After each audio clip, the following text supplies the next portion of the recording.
this video, we will show how to manually regenerate the filter.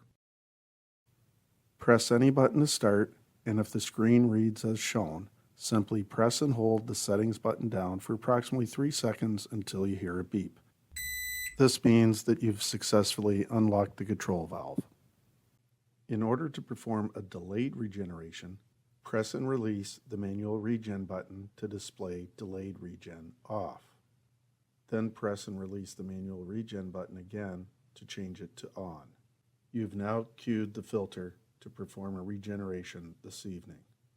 The display screen will then show the current date and time and start to scroll through its various diagnostic screens.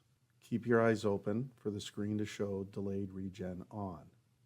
This confirms that the filter will perform its regeneration this evening, and for this example, the regeneration time will be 12 a.m. or midnight.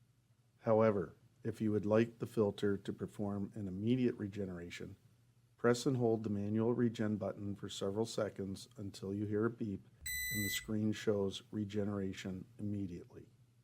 You'll then press and release the manual regen button and the filter will initiate an immediate regeneration.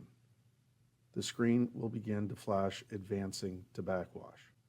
Once the control valve arrives at the backwash position, the time remaining will begin to count down to 0. And then the control valve will advance on its own to the rinse cycle. Again, the screen will flash advancing to rinse. And once the control valve arrives in position, the time remaining will start to count down to 0.